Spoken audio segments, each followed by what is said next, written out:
Bonjour à tous et bienvenue sur Mini Machine. Aujourd'hui on va parler de la Nvidia Shield TV, la console de salon Android TV de Nvidia qui tourne sous Tegra X1.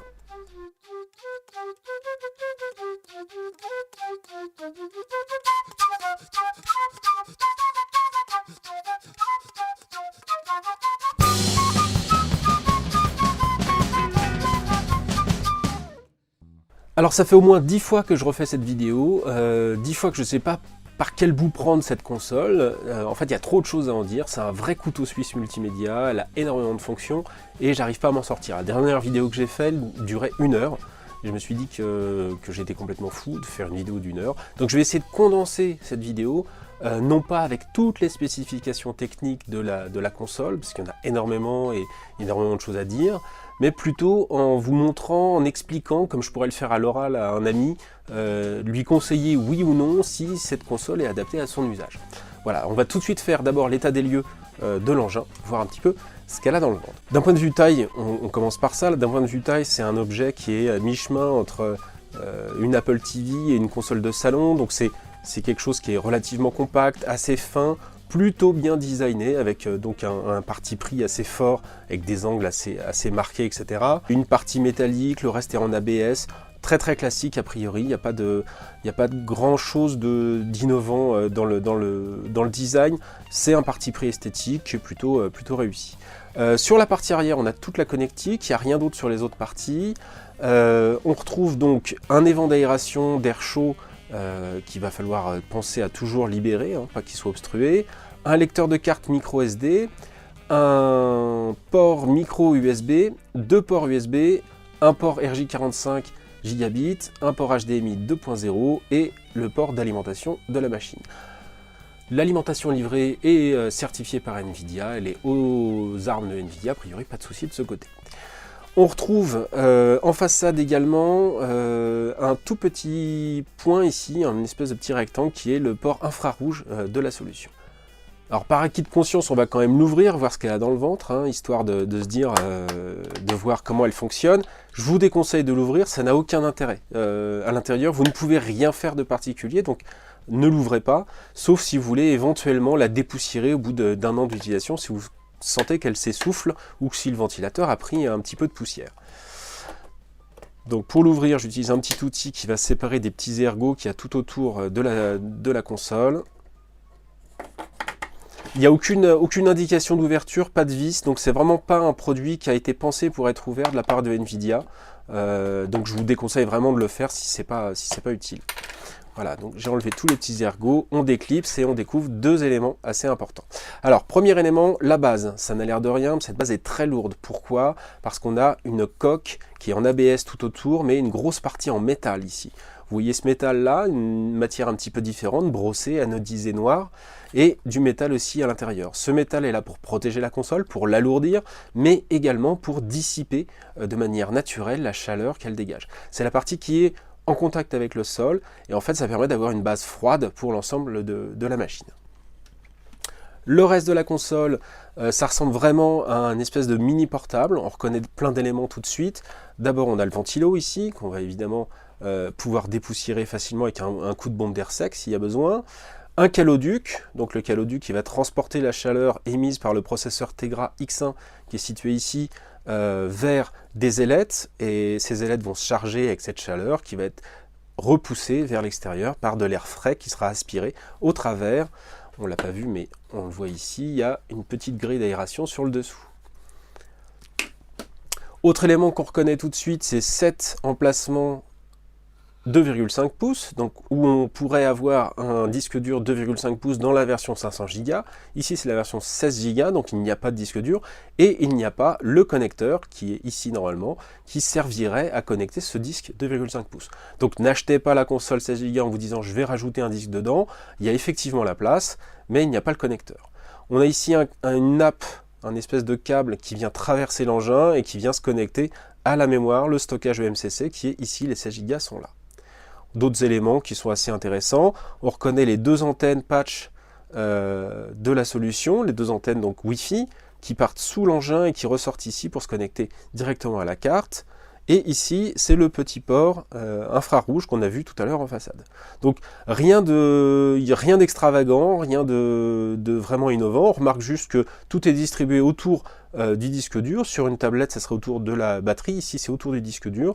Et on a le processeur qui est clairement excentré pour avoir un caloduc le plus petit possible et à la fois une solution qui est fine, mais qui permet de distribuer et de dissiper pas mal la chaleur. La connectique est directement voilà, implantée sur l'arrière, donc c'est plutôt très très propre et c'est une solution qui rappelle les solutions de portables où Nvidia embarque des processeurs graphiques. Donc c'est typiquement une solution de portable qui a été déployée ici sur le Tegra X1. En pratique, le ventilateur ne se met pas en marche tout le temps, c'est même assez rare, il faut vraiment faire des sessions très prolongées pour qu'il fonctionne, et la machine est complètement inaudible, en version 16 Go ou du moins, ce qui est vraiment plutôt pas mal. Alors le branchement se fait très facilement, donc il y a 2 câbles par défaut à brancher. Moi je vais en brancher 3 parce que je préfère l'utiliser en Ethernet, donc en Ethernet gigabit plutôt qu'en Wi-Fi AC, pour des raisons de stabilité et de réseau. C'est très important de garder un bon réseau sur cette solution. Je la branche, elle se met en marche, on a un logo Nvidia, on va voir la petite animation d'Android TV, le logo Android, et vous pouvez calculer le nombre de secondes qu'il faut à cette machine pour démarrer. Vous allez vous rendre compte que c'est vraiment très très très rapide. Alors par défaut, elle est livrée avec une manette et une télécommande en ce moment est offerte avec l'achat de la console. Donc c'est vraiment une solution qui est pas mal, qui est vraiment très très... on peut l'utiliser vraiment de diverses manières. On est connecté, on est prêt, il n'y a plus qu'à utiliser la console. La manette va se mettre en marche toute seule, la télécommande va se mettre en marche toute seule, il suffit d'appuyer sur le bouton correspondant. On va commencer par parler d'Android TV, de sa mise en veille et de son usage. La console ne s'éteint jamais, elle ne s'éteint pas. Elle se met en veille, mais elle ne s'éteint pas. Ce qui veut dire que vous allez appuyer sur le petit bouton qui est ici, qui n'est pas très visible, mais il y a un petit logo. La console va se mettre en veille et vous allez pouvoir redémarrer où vous en étiez en appuyant en vraiment l'espace de 3 secondes, vous retrouvez votre univers Android TV. Quand je dis vous retrouvez votre univers Android TV, c'est que si vous arrêtez un jeu en appuyant sur pause, ici, enfin sur la veille, et vous relancez, vous allez retrouver votre jeu Android là où vous en étiez en pause également. Donc ça c'est vraiment un usage qui est très très agréable, pareil pour les films, pareil pour des usages vraiment classiques. On met en pause, on est en vraie pause, et on peut retrouver très rapidement son système. Alors, là où ça pose souci, cette manette, c'est que par défaut, donc la console est livrée avec une manette. Et on se dit console plus manette égale gaming, jeu. C'est vrai, c'est une machine de jeu, et on va le voir, elle est capable de faire beaucoup de choses au niveau du jeu, mais ce n'est pas, à mon avis, aujourd'hui, l'usage primordial et principal de cette console. Pourquoi? Parce que on n'a pas forcément tous le réseau qui va bien pour exploiter à fond les capacités de jeu de cette console. Alors, c'est aussi vrai un peu pour la vidéo, mais moins. On va voir tout ça en détail. Qu'est-ce qu'offre cette console par rapport aux autres consoles du marché? Premier élément, c'est une solution Chromecast pure et dure. C'est-à-dire comme les clés Chromecast qui existent, qui sont vendues par Google 35 €, on a ici l'équivalent en termes d'usage. C'est-à-dire qu'on va pouvoir envoyer depuis un smartphone une vidéo YouTube sur la console, et c'est un usage complètement transparent, exactement de la même manière qu'une clé Chromecast. C'est un premier point. Deuxième point, c'est évidemment tous les contenus. On va allumer peut-être. Voilà. Vous pouvez voir au passage que l'allumage et la détection par la console est quasiment instantanée. Tous les contenus qui vont être des contenus YouTube traditionnels, on va pouvoir lancer YouTube, faire une recherche, c'est un des points forts de la manette. On peut faire une recherche vocale sur des contenus YouTube, ce qui est vraiment pas mal. On va faire ça tout de suite. On va taper GoPro, enfin on va dire GoPro. GoPro. Et voilà, et on a tous les contenus GoPro accessibles, super rapide, un contenu de fou, donc évidemment faudrait être plus précis pour avoir des contenus plus mieux triés, etc., etc. On a un accès au volume sur la télécommande, enfin voilà. Alors ça c'est vraiment l'usage YouTube de base, avec une avance rapide si on veut, enfin tous les trucs habituels.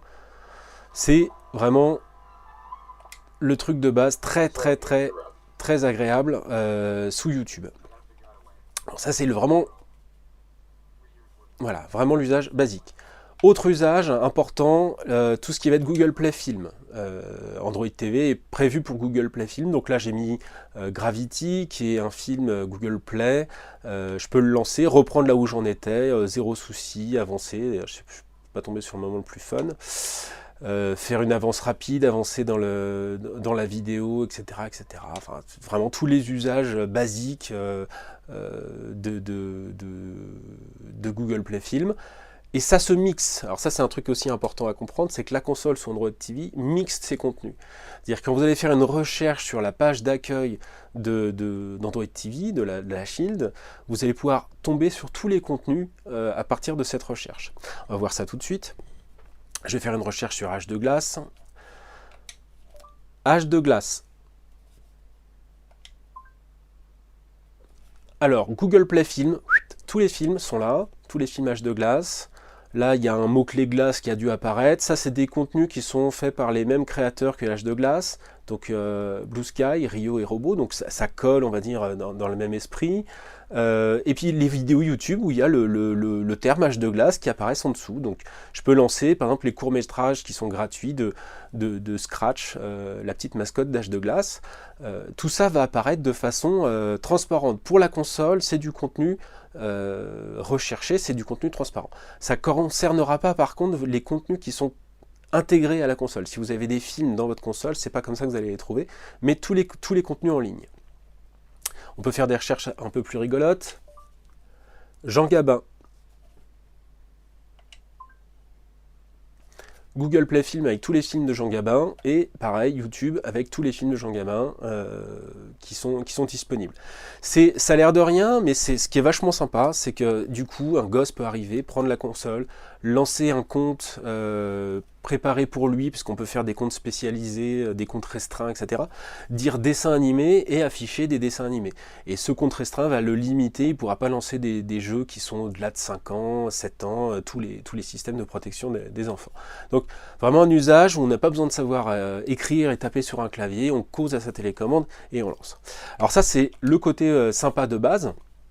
Autre côté sympa, c'est les usages en tant que machine multimédia avec des contenus vidéo HD. Quand je dis HD, je parle de 4K, de vrai 4K. Alors, à la différence de beaucoup d'autres consoles et TV Box que j'ai pu tester par le passé, cette console a deux gros avantages. D'abord, elle a un port HDMI 2.0, et ensuite, elle a une gestion des DRM avec un HDCP 2.2. Qu'est-ce que ça veut dire ? HDMI 2.0, ça veut dire que les contenus 4K qu'elle va décoder pourront être affichés en vrai 4K, 60 images par seconde à l'écran. Alors là, j'ai pas un écran 4K, mais voilà, on va dire que ça fait l'affaire.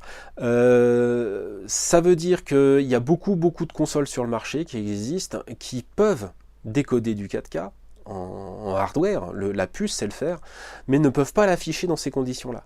Il y en a même beaucoup sur le marché qui ne peuvent pas afficher du tout du 4K, mais qui peuvent afficher que de la Full HD à cause de leur sortie HDMI qui n'est pas aux normes. Là, la sortie HDMI va gérer ça sans souci. L'autre point fort, c'est le HDCP, donc le HDCP 2.2 va permettre de gérer les DRM imposés par Netflix, par exemple, qui pour pouvoir afficher de la 4K Ultra HD demande à avoir ces DRM géré par la puce. Si vous n'avez pas ces DRM, vous allez avoir un écran qui va afficher rien du tout. Vous allez avoir un écran qui va afficher une croix rouge au milieu de l'écran parce que ça ne va pas être compatible avec cette gestion des DRM, et donc la protection des fichiers va faire que ça ne sera pas affiché à l'écran. Donc si vous voulez pouvoir utiliser ces fichiers, il vous faut absolument du HDCP correspondant au niveau demandé par le streamer, celui qui offre légalement les contenus. On va les regarder du côté de chez Kodi. Donc Kodi, on va retrouver un Kodi complètement traditionnel. Ici j'ai changé l'interface pour avoir une interface différente de celle de base. Donc toutes les interfaces, toutes les skins, etc. sont accessibles.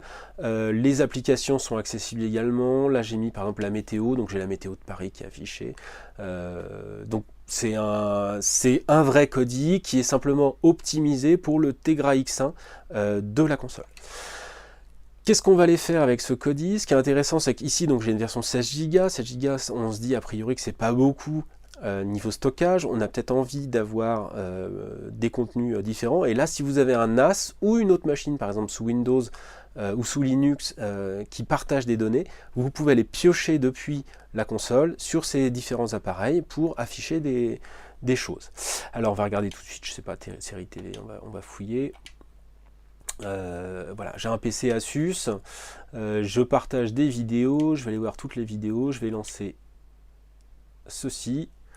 Et là, c'est lu depuis mon PC Asus qui est dans mon salon via le réseau Fast Ethernet. Donc la console ne fait que du streaming, c'est un fichier 1080p standard et va le gérer sans aucun souci. Je vais revenir en arrière, je vais aller voir sur mon NAS et je vais lancer la bande-annonce de Prometheus. Pareil, là c'est du 1080p, ça gère ça sans problème. On peut lire du 4K du moment qu'on est avec un Wi-Fi assez bien stable en émission et en réception, ou en Ethernet, en Fast Ethernet ou en Ethernet Gigabit, ça marche très très bien, même du 4K gourmand, ça pose aucun souci. Donc évidemment j'ai du son, là j'ai baissé le son, mais il y a du son, il n'y a pas de souci. Voilà, donc c'est vraiment typique des usages classiques d'une TV Box. On est sur une solution qui est capable de vous lire à la volée, comme ça, sans broncher. On peut avancer dans la vidéo, je vais avancer un petit peu, avec les nouvelles fonctionnalités de Kodi. On est sur une solution qui n'a pas besoin d'avoir plus que 16 Go de base pour lire tous vos contenus, du moment que vous partagez vos données, vos films, vos musiques sur le réseau. Pour la musique, c'est un autre point important.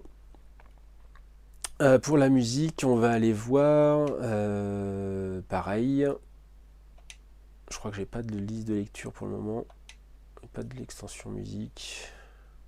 On va aller voir mes fichiers, hop. Voilà, on va écouter Aldi Meola en FLAC.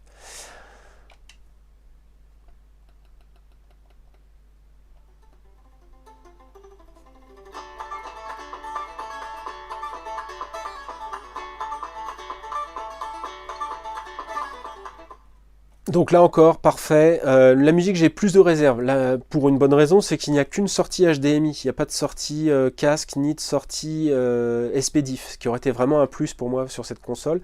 En HDMI, on a la possibilité donc de sortir un signal sur un ampli et d'en profiter. J'aurais bien aimé pouvoir séparer les canaux. Bon, en fait, c'est un choix qui a été fait par Nvidia qui n'est pas inintelligent. Ils ont choisi de faire du pass-through directement sur le HDMI et de ne pas embarquer la gestion des 5 points, 7 points, etc. La console gère du 5 points, gère du 7 points, mais si vous basculez sur du 5 points ou du 7 points, c'est votre ampli qui prend le relais. C'est votre ampli qui va gérer cette gestion du son, etc. Si vous n'avez pas... sinon, ça va balancer en stéréo traditionnel. Mais donc, par exemple, le contrôle du volume passe d'un coup de la console à l'ampli, donc il faut avoir deux télécommandes sous la main. C'est pas une mauvaise idée dans le sens où de toute façon généralement les solutions intégrées sont pas forcément formidables et il faut les réamplifier de toute façon, donc il faut dans tous les cas un ampli qui va gérer ça. Donc voilà, là c'est un FLAC, ça marche sans problème, etc. etc. Donc tous ces contenus là sont parfaitement gérés. J'ai fait à peu près le tour sur ces usages-là. Donc ça, c'est les usages multimédia. Il y a un autre usage qui est assez important, à mon sens, qui est l'usage image. Quand vous sortez des images d'un réflexe, que vous voulez les lire, par exemple avec une carte micro SD ou avec un adaptateur et une carte SD, vous voulez les lire directement sur la console. L'avantage de cette plateforme Tegra X1, c'est que le chargement entre les images va être instantané. Même si c'est des images qui font 6, 8, 10 mégas, il n'y a pas de souci, elle va gérer ça sans problème et ça va afficher très très correctement ces images. Donc on est loin des TV Box traditionnelles où il faut parfois entre 5 et 10 secondes pour afficher une image, puis l'autre, puis une troisième, où ça rend insupportable tout simplement l'exploitation de ce type de fichier. Donc là on a fait le tour du multimédia, à retenir donc parfaite gestion de la vidéo, parfaite gestion du son, que ça soit en local, en streaming, ou en streaming sur internet, je parle en streaming sur un réseau local ou en streaming sur internet, c'est parfait, il n'y a rien à dire de négatif sur la console et pour tous ces usages-là, elle chauffe à peine, elle est vraiment juste tiède et en plus, le ventilateur ne se met pas en route. Donc ça fait une solution complètement silencieuse en version 16 Go. Et là, la version 16 Go est suffisante si vous avez un NAS chez vous, si vous avez des dossiers partagés avec vos documents. Pas la peine d'acheter une version 500 Go, a priori, sauf si vous voulez pouvoir la charger à fond de fichiers multimédia directement pour ne pas avoir à fouiller, etc. Mais avec Kodi, avec Plex, avec tous les players qu'il y a, c'est vraiment une solution très au point. Alors ça, c'est la partie multimédia. Deuxième partie très importante, c'est la partie gaming. La partie gaming, c'est assez complexe à expliquer parce qu'il y a 4 grands pans différents d'usage de cette console. Premier élément de la partie gaming, c'est l'évidence, c'est les jeux Android TV. Alors les jeux Android TV, il y a du bon, il y a du mauvais, il n'y a pas grand chose pour le moment de vraiment adapté. On peut charger, avec des manipulations, on peut charger des jeux pas prévus pour Android TV sur la console, mais ça veut dire que vous allez avoir pas forcément l'interface pilotable avec la manette. Tous les jeux Android TV sont certifiés pour jouer avec la manette. Dans cet usage-là, on a une solution qui est très belle. Le Tegra X1 fait bien son boulot, donc évidemment on a une solution qui est très jolie graphiquement, avec plein d'effets supplémentaires. Tous les jeux tournent sans aucun souci. À partir du moment où ils sont adaptés, ils tournent sans aucun souci et affichent vraiment de très belles performances. C'est très joli à regarder. Le son est bien géré, enfin, c'est vraiment très classique, quoi. La manette répond très bien, donc ça aussi c'est plutôt positif. Il y a un truc dont je n'ai pas parlé sur la manette, c'est qu'elle elle se recharge en micro USB comme vous voyez ici, et il y a un petit port ici jack stéréo casque qui va vous permettre donc de brancher un casque micro et d'écouter le jeu par exemple ou un film directement avec la manette. Vous branchez votre casque, vous avez la manette et ça vous permet de jouer ou d'écouter un film sans aucun souci. Voilà, donc là vous voyez il y a plein de petits effets qui sont propres au processeur Tegra, donc il y a l'espèce de gouttes d'eau, des reflets, etc. Il y a des fumées, des vapeurs qui sont du made in Nvidia, développé pour Nvidia. Donc voilà, ça reste une console tout à fait classique, Android, mais cet usage-là est parfaitement maîtrisé. On va revenir à l'accueil. On est toujours Aldi Meola qui tourne derrière. Je comprenais pas, mais c'est ça. On va peut-être l'éteindre d'ailleurs. C'est pour moi un autre point assez important sur cette console, c'est qu'elle gère parfaitement les autres manettes. Alors il y a plein maintenant de consoles qui gèrent bien les autres manettes. Là c'est natif, il n'y a pas de manipulation à faire. Ça c'est une console de Xbox 360, filaire, USB. Vous pouvez également utiliser une console de PS3, ça marche aussi bien. J'ai pas testé les autres, j'ai pas les autres. Donc on va la brancher en USB derrière l'engin. Elle s'allume et là j'ai 2 manettes qui sont connectées. Alors ça veut dire quoi? Ça veut dire que vous avez une manette par défaut, vous pouvez rajouter une seconde manette sans problème et profiter des jeux qui se jouent à plusieurs directement sur la console.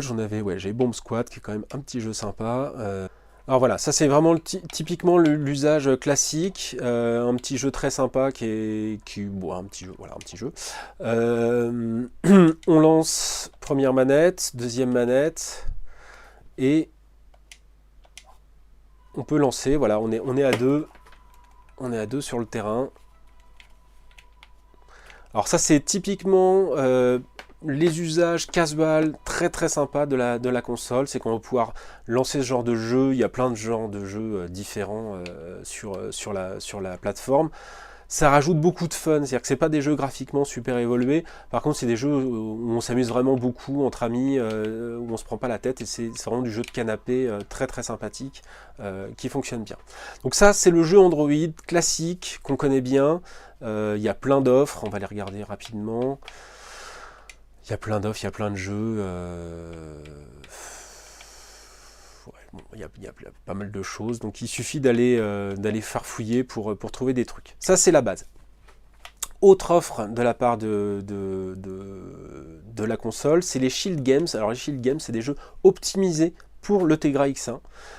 qui sont disponibles sur cette espèce de magasin de Nvidia et qui permettent donc de découvrir des jeux un petit peu plus évolués. Alors on a Doom 3 BFG Edition par exemple qui est ici, X-Plane 10 qui doit sortir, The War of Mine qui est un excellent jeu, Portal, Half-Life 2, donc il y a plein de trucs. Et tout ça c'est optimisé pour exploiter les capacités de la console, ce qui est plutôt assez sympa à l'usage. Évidemment, c'est pas gratuit, hein, un jeu comme Half-Life, c'est 4,39 €.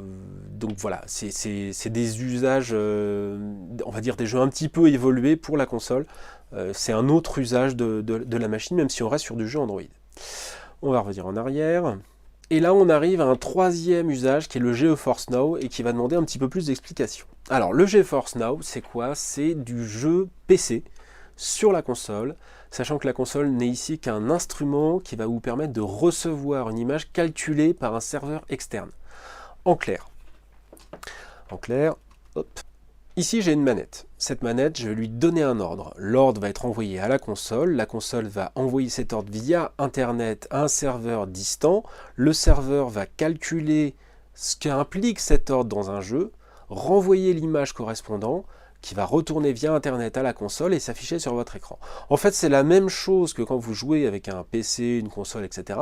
Seulement, au lieu d'avoir le processeur qui calcule l'image dans votre salon, vous avez le processeur qui calcule l'image à distance sur Internet, et cet accès à GeForce Now est évidemment payant. Les 3 premiers mois sont gratuits.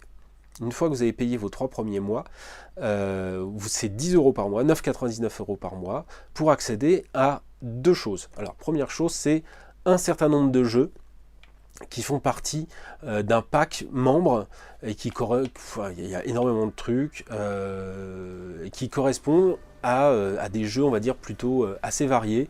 Il y a des trucs vraiment casual familiaux, du genre, voilà, un espèce de micro-machine-like, un jeu de moto, enfin, il y a vraiment plein de trucs, Walking Dead, des trucs un petit peu plus adultes, des jeux de course, des jeux Lego.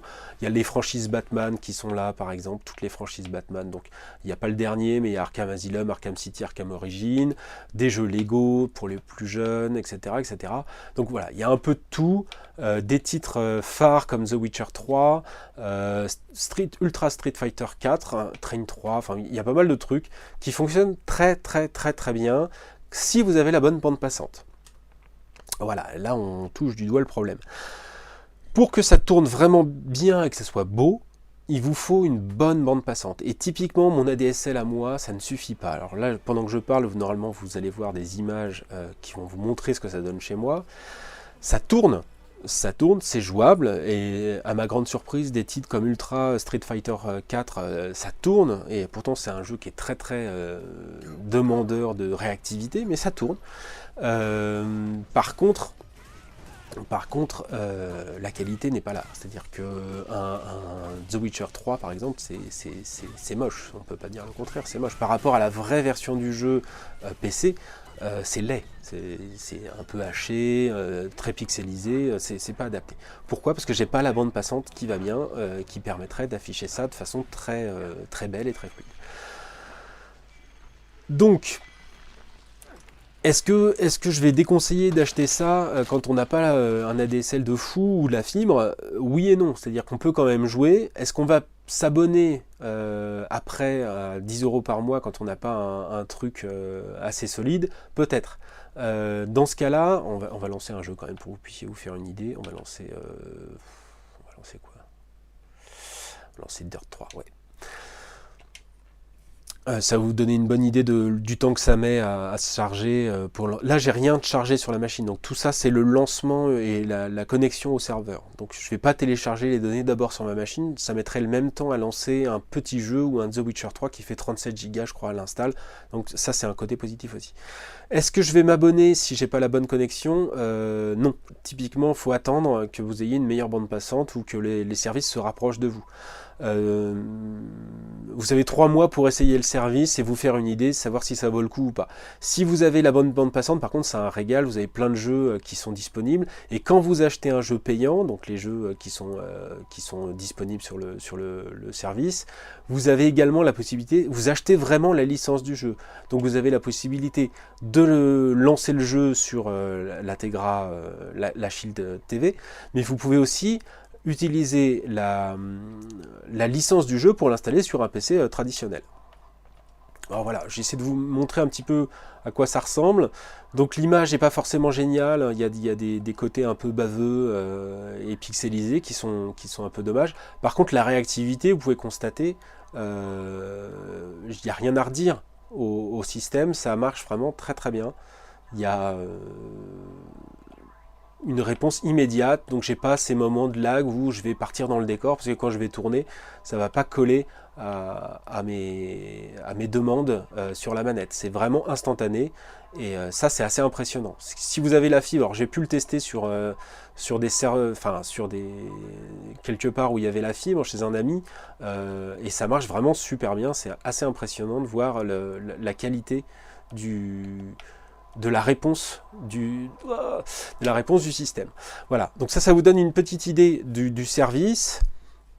Encore une fois, je vais vous montrer un truc assez rigolo. Non, je sais pas si je peux. Alors ça vous donne une bonne idée du service de base GeForce Now. Vous avez en plus donc tous les jeux que vous pouvez acheter immédiatement, qui sortent et qui sont disponibles sur la plateforme. Voilà, je sais pas, The Park qui vient de sortir, je crois, pour 13 €, Metro Last Light Redux pour 5 €. Vous avez plein de titres qui sont là, qui vont sûrement, a priori, il y a de quoi plaire a priori à tout le monde. Donc voilà, là j'ai trié avec tout le montant de l'adhésion, les 10 € par mois, c'est tous les titres qui sont accessibles pour ces 10 € par mois. Et c'est vraiment, c'est assez large et c'est plutôt bien fichu et très accessible. Donc il y a vraiment pour toutes les tranches d'âge, etc. Dernier point concernant le jeu, GameStream. Alors GameStream n'apparaissait pas jusque-là, je viens de l'activer.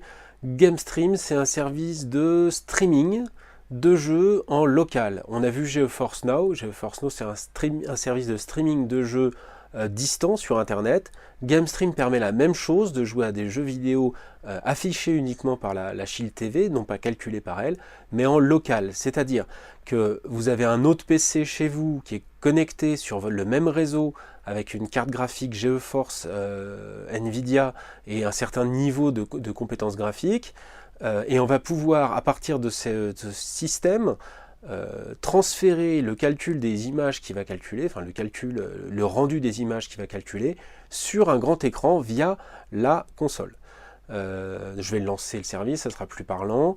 L'idée, c'est exactement la même chose que GeForce Now, c'est-à-dire qu'on va déplacer ce PC dans une autre pièce, une pièce où il ne fera pas de bruit, où il ne va pas gêner, et garder ça dans le salon qui va afficher à sa place les jeux et les applications. Alors j'ai installé vite fait deux jeux, on va en lancer qu'un seul, ça sera suffisant pour comprendre. Broforce qui n'existe pas sur la plateforme GeForce Now, mais qui donc est téléchargeable sur Steam, sur n'importe quelle machine classique,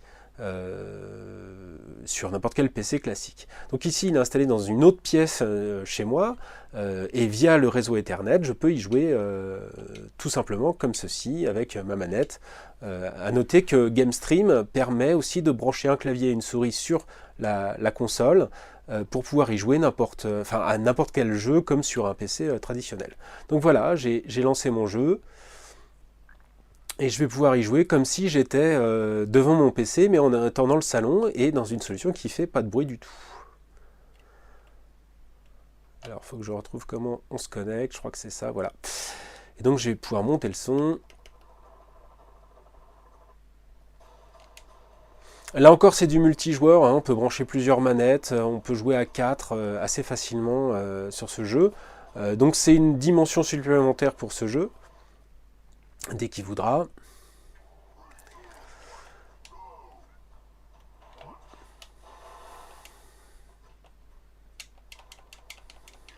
Et donc là, on a un jeu tout à fait, enfin, on a le jeu tout à fait traditionnel, Broforce, si vous connaissez.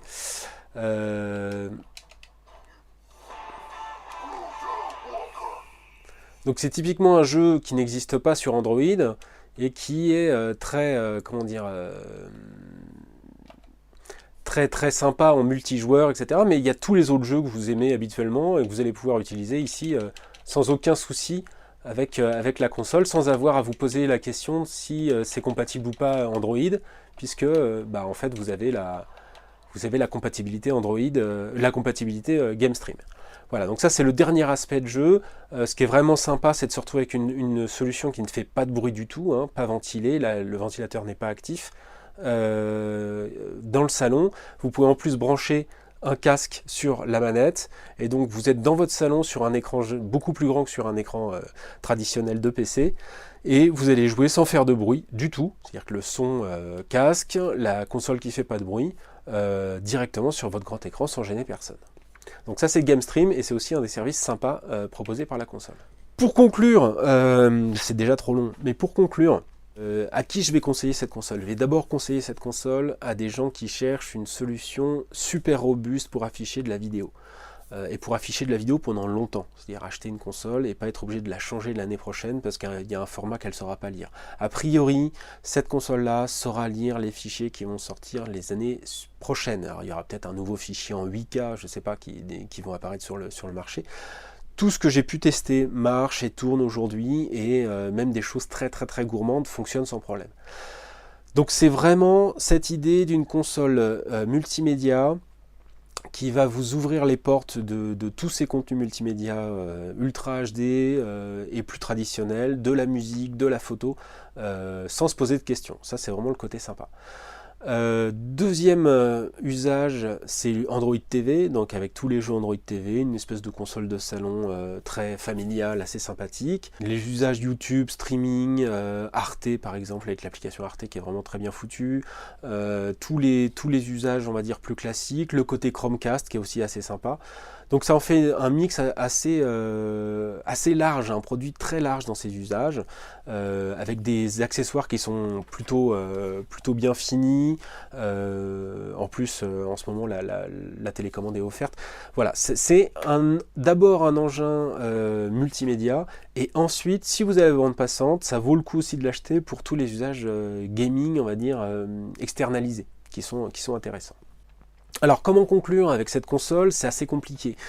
Si vous avez une super bande passante et que vous n'êtes pas un gros joueur, mais que vous voulez pouvoir de temps en temps jouer avec des amis, etc. autour d'un canapé, d'un café, c'est vraiment un super achat parce que c'est très très sympa, il y a des jeux très sympas, et en plus il y a tout le côté multimédia avec un accès à Netflix parfait, du streaming parfait, etc. etc.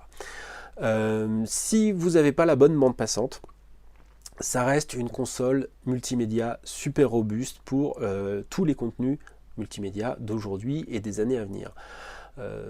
À part si d'un coup se généralise le format 8K et que les téléviseurs 8K apparaissent à des prix super abordables dans tous les magasins, on ne va pas passer tout de suite à la gestion des fichiers 8K, ça m'étonnerait. Donc on va rester sur une solution 4K en H265 a priori pour les quelques années prochaines. Donc plutôt que d'acheter une console à 40, 50, 80 euros et une Chromecast à 35, si vous voulez les deux, mettre tout dans un package qui va vous coûter 199 avec manette et télécommande, c'est franchement un bon investissement pour le futur. Il y a moins cher, mais il y a moins capable aujourd'hui sur le marché, et surtout il y a souvent très rarement la gestion du HDMI 2.0 et du HDCP. Et ça c'est des éléments qui sont très importants pour assurer à vos usages une certaine pérennité par rapport à vos futurs achats, si vous achetez une télé 4K, etc. etc. Donc je résume, si vous avez une super bande passante, c'est à la fois une super machine de multimédia et une excellente machine de jeu, avec des possibilités qui sont assez fun. Et si vous n'avez pas une bande passante de fou, parce que vous êtes en ADSL bas débit ou pas en ADSL, vous avez une super plateforme multimédia. L'investissement vaut largement les 199 € demandés à mon sens, parce que on évite de se casser la tête avec des formats qui vont marcher une fois sur deux, etc. etc. Tout passe. Et rien que pour ça, c'est vraiment un vrai bonheur.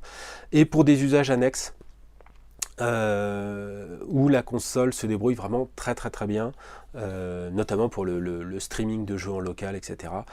Et puis le jeu Android qui est vraiment très beau sur la solution. Voilà, j'ai fait le tour, c'est trop long encore une fois, mais j'ai fait ce que j'ai pu. À bientôt!